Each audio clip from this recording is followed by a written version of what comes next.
All right, hi there, welcome. It's Queer Comics. It's Thursday. I'm Andrew Johnston. It's the 1st of October, if you can believe it. Where did the year go?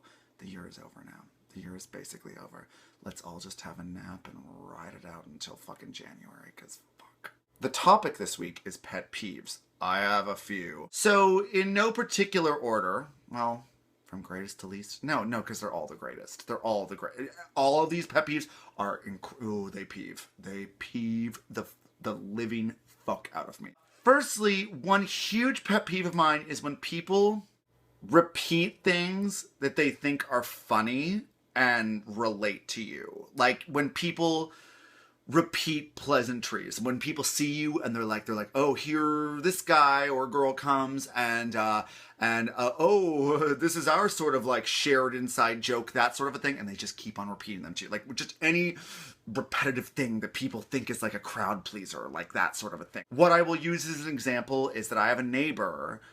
His name is Hans. I'll say it because I don't think that he has the internet. He's this Dutch man who lives a few doors down from me. He's a handyman. He is a very lovely man, so I've heard. Not to me, because what happened was I live in a basement apartment, and by choice, not because of glamour. Like, by choice, because I have the same sort of like sleeping requirements as does a vampire, and that like I need like a dark tomb to sleep in, just devoid of light. And I can also thrive in that, you know, in my waking hours as well. So happy accident. In any event, it used to be that before I had an iPhone, I had like, you know, a flip phone, shitty flip phone a few years ago. And the only time I could speak to anyone on it is if I was above ground. So every time I left my house, I would pull my phone out and I would make a phone call.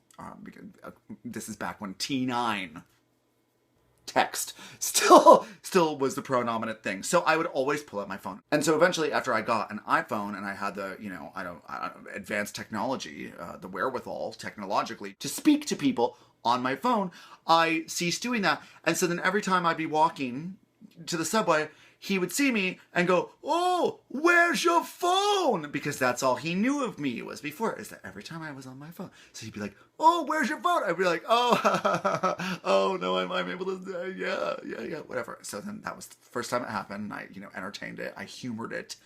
Next time, oh, where's your phone? And I was like, next time, where's your phone? And I was like, many subsequent times this kept happening.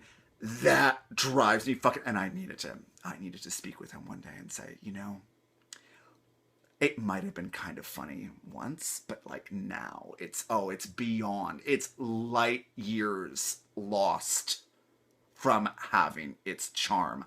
I cannot stand that. And I mean, in all walks of life, that happens all the time when people are like, and you're like,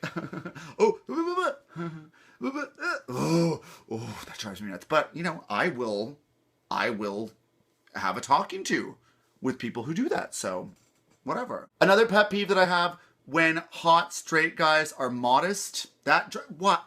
Life is way too short. I was at the beach recently with a really hot straight friend of mine. His name's Dane Wallace. He's a fitness guru. Look him up.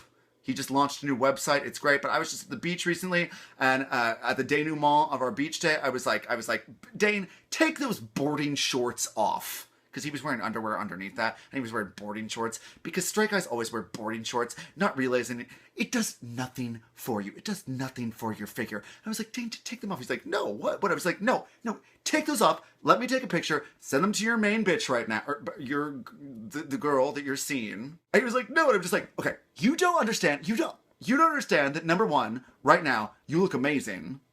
And number two, you're not going to look like that forever, okay? You are not going to look like that forever. Life is too short, hot straight guys, to be modest. What? Another huge pet peeve of mine is when people set other people up for sort of morality tests or tests of their social ethics. Oh, this person normally imposes things on me, and I'm not going to say no because I'm setting them up to do the right thing. That, like, the reason that person does that shit in the first place is because you never say no. You never said no. You set up this system for sort of like conditional rewarding. And as Oprah has taught us, you teach people how to treat you. I cannot stand it when people try and set up like, well, this is a test. Let's see how this person behaves.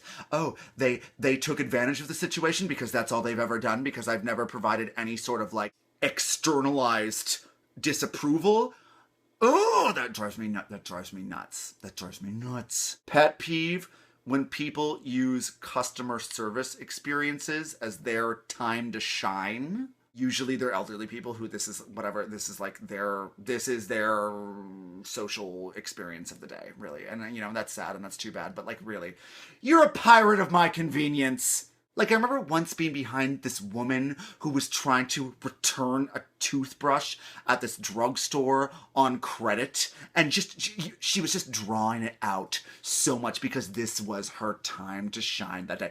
This is her time to get attention, to be recognized. And I was behind her needing to go on about my day and just taking advantage of the situation oh, this was her time to shine.